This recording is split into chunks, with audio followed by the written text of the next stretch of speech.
first bed. Don't mind my neighbor's rooster. We built this trellis system to try growing sugar snap peas for the first time. And as you can see, we've been pretty successful. We've had some really delicious, sweet sugar snap peas. I just harvested a bunch yesterday, so there's not a ton on the vines right now. We decided we would definitely try doing sugar snap peas again next year, but with some slight modifications. I had watched a video where a gardener had just done a single string to run the beans all the way up. So that's what we tried this year, but it's been so windy here that the peas had a really hard time getting started going up the strings. Some of them didn't make it as far as others just because the wind made it quite a struggle. I was out here every day, sometimes twice a day, trying to get the tendrils wrapped around the string to keep it going, but I think they had to work a lot harder than they should have.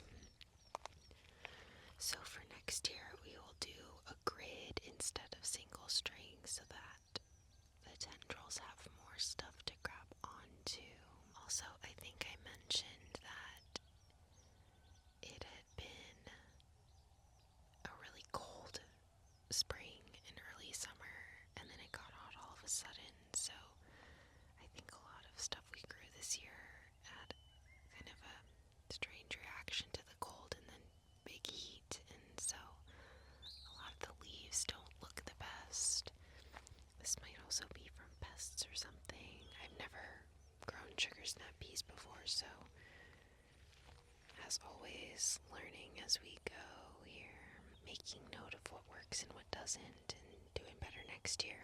Over here is our strawberry cage full of strawberries of different varieties. Not gonna lift the lid off because I've got my mic in one hand and my phone in the other, but this produced a ton all at once, and then we haven't had any strawberries since then. Some of these varieties are supposed to be producing like ever-bearing, and others were just for June, but it looks like they all kind of did their big one and then are just enjoying the rest of the summer, and honestly good for them.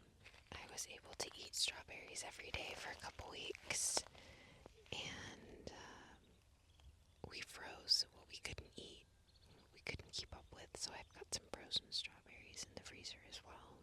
In the grow bags, last year we did potatoes, and this year we just used them for flowers instead of doing a dedicated flower bed.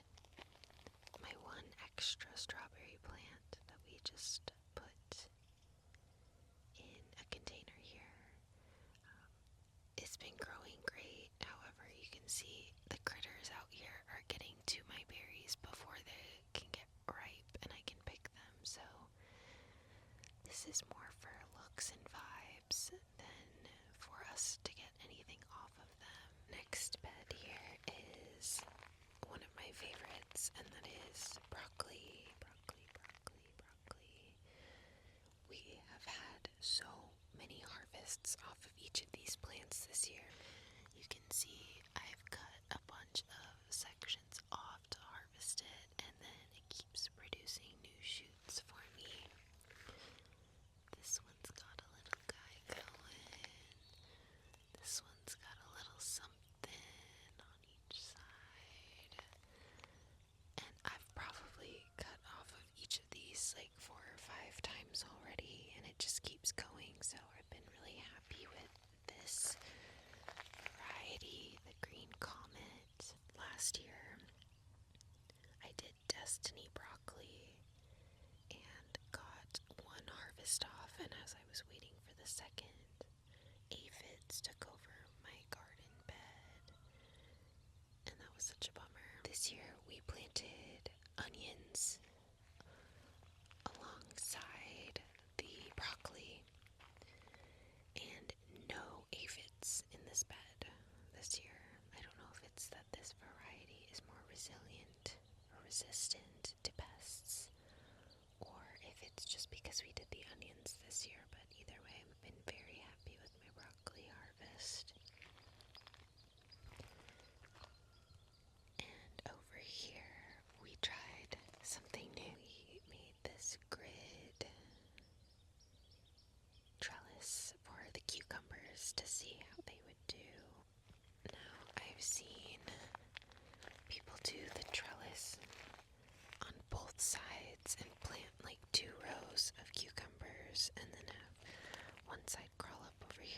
side crawl up over here. But we just wanted to see how this worked before we committed to a whole system. And after an entire month of them doing nothing, they finally all took off, and I've been trying to wind them through the trellis and encourage them. Here we've got Persian cucumbers, or mini-me cucumbers, actually I think is what they're called. They're like smaller sized one. I've got my first one showing up here, and I didn't even see this guy. What the hell? Oh my gosh, that one's ready for harvest. So I'll take that one off today when I'm done filming. You can see a couple more here. A couple more coming in. I cannot wait to see if they taste good, because sometimes our cucumbers go really bitter and it's such a bummer. So we'll see how this variety does. This one is lemon cucumbers, which I've never had before. And so far I'm not seeing that it's producing anything, but it's been flowering a ton. And then this last one, she's spreading out. She's doing the most, but no fruit yet. She looks very happy, and her leaves remind me of lily pads. And I think that's very cute. This one is Armenian cucumber. Can't see the back of the label here because we stapled it down, so I'm not sure what the mature date is. Like if it says it's supposed to take longer than the other ones. But I just noticed this one. And also that one. So I lied. It is starting. More to come there. Next grow bag has got some petunias that I really need to deadhead. I put together some baskets, some hanging baskets for my porch, and I had some extra. It seems like the bees don't really love them. Got another marigold that looks like it's struggling. This bed is our tomato bed. We've got super sweet 100s, sweet 100s, with a couple that are almost ready for me to pick. They're very exciting. And this one in the middle, maybe like a Roma variety. I don't know, we literally never have good luck with anything other than cherry tomatoes. Our cherry tomatoes are always amazing, and then if we try others, they always get like the rot on the bottoms. And I'm sure this could easily be fixed with like fertilizer. Gardening is such a science, and you can really do the absolute most with it. I feel like for me this is more about the experimentation than like the perfection and trying to get the most possible food. I think once we know what we really like and what does well, and we like plant the same things every year, we'll probably dive into how to perfect each of those things. But for now we're just trying to see what we can keep up with in terms of like, can we eat it fast enough? Does stuff get wasted? Do we end up having to give a bunch of stuff away? Do we like it? You know, over here we've got a green zucchini plant and a yellow zucchini plant, although this one I don't think is a zucchini. I think it's some sort of squash, which a zucchini is a squash, but oh, here we go. Early summer squash. Early summer squash. And the skin on these is really thick. I thought they were like the green ones, but yellow. And I was incorrect. We also this year purchased the zucchini starts from a plant store, where last year my dad gave me starts that he had done from seed. And each of these we planted had 2 plants in it, and I don't know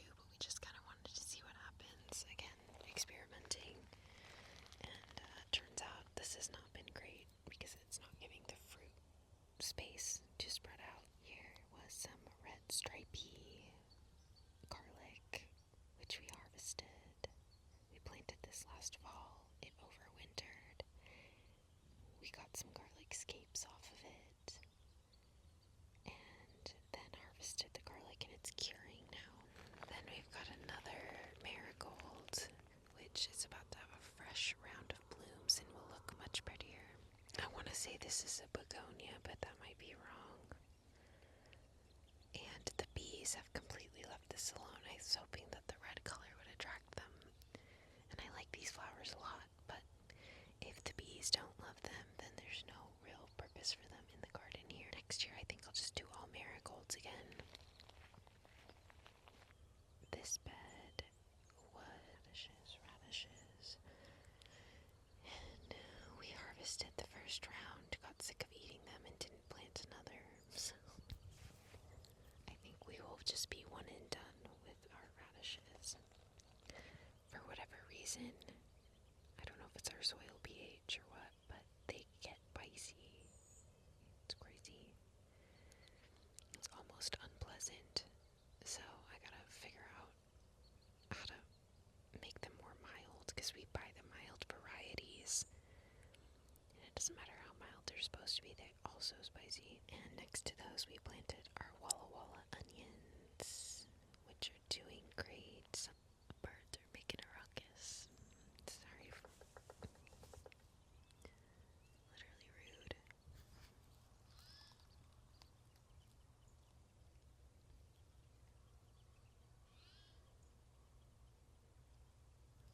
Excited to harvest those.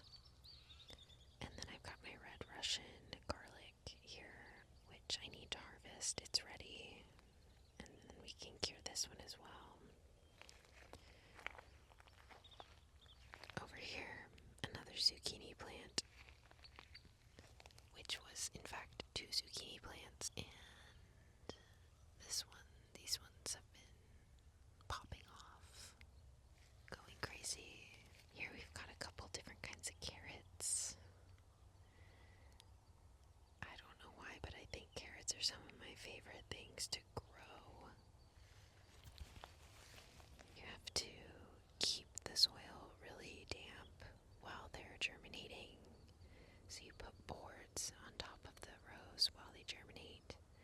And once they poke through, you take the boards off.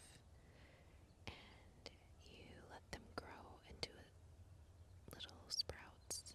And then you have to thin them out so that each individual carrot has room.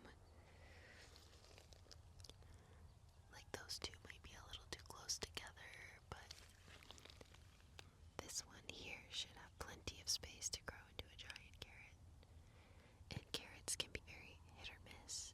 Last year ours were a little bitter because I don't think we watered them enough, so this year I'm watering them way more, and I don't know. I'm very curious to see how they turn out, but I always get excited. I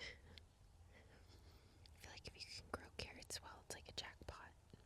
The last section of this bed here was, again, garlic. So this one I've already ripped out and it's curing. And that is the garden bed tour, the raised bed tour for you.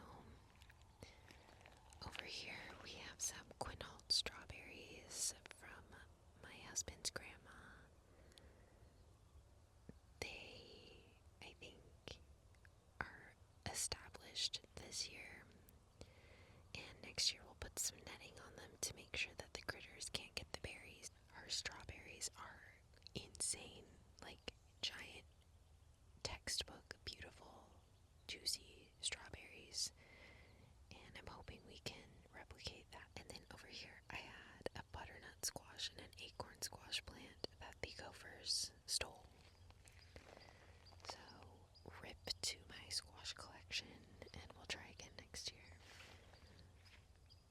Here is our new greenhouse. This was not here last year. We bought this at an auction, and it was in like a box, disassembled. You had to put it together.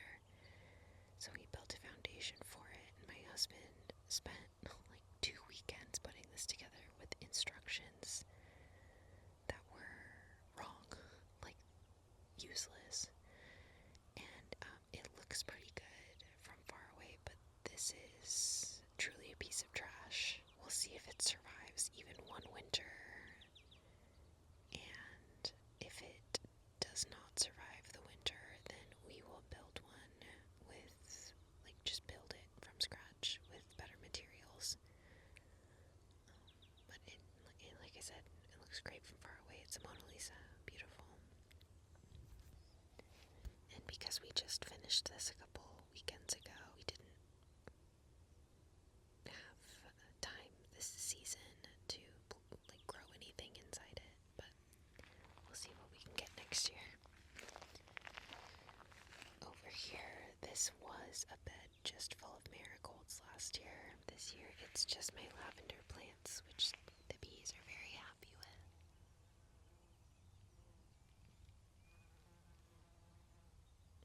Tell us more, little bees.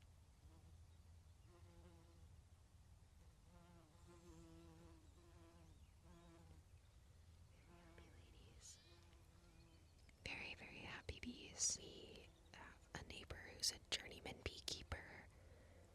I shared the honey on a video previously on the channel that came from my neighbor's honeybees. Over the winter, my husband built a bunch of bee boxes, like beehive boxes. Our neighbor got them set up for us on our property, so we have a bunch of hives now, and he has a bunch of hives, and he's teaching us all about bees. We're gonna do more sunflowers and marigolds, but we have plenty of wildflowers out here on the property that the bees are incredibly happy with, so for now, there's just a bunch of bees hanging out on my 2 lavender plants, and I had tried to grow a big basil plant, and the gophers stole that as well. This bed over here, we kind of abandoned. We've got some asparagus that we planted a couple years ago, but I think we actually planted it incorrectly. I just got it as starts at the plant store, and it came in, 4 bunches. And I just planted each bunch, but I think I was supposed to separate them individually because now all the asparagus are just growing in a cluster instead of separated. Asparagus takes like 3 years for you to start being able to harvest it. And I think we planted this wrong, and instead of ripping it out, I'm just being delusional about it. Also, look at that pretty sunset or sunrise. Oh, gorgeous sunrise out here. I'm still watering these, but I fear that I'll have to start over again for the second time with my asparagus. And over here we tried a trellis system for cantaloupe. It's growing, but I think that our summer just started out too cold, and I don't know if these are gonna actually give me any fruit. And there's actually one cantaloupe plant there on that side and one on this side. You can see that one really didn't take off at all. This one, instead of stressing about winding all the vines up, I'm just kind of like whatever about it. These are weeds, blueberry bushes that have done absolutely nothing for 3 years.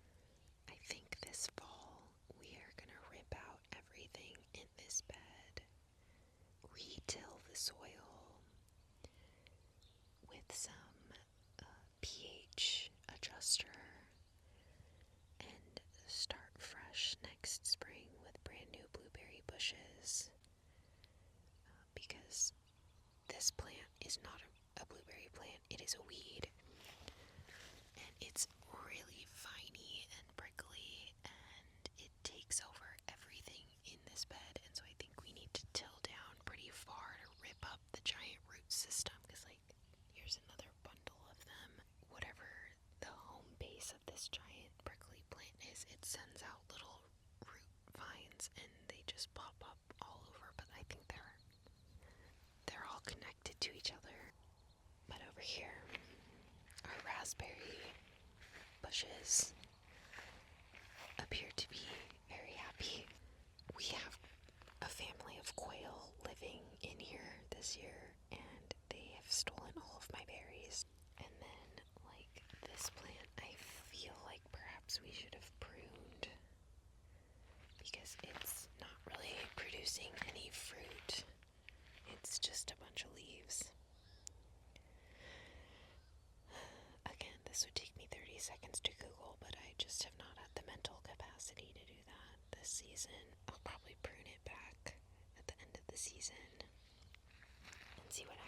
last year.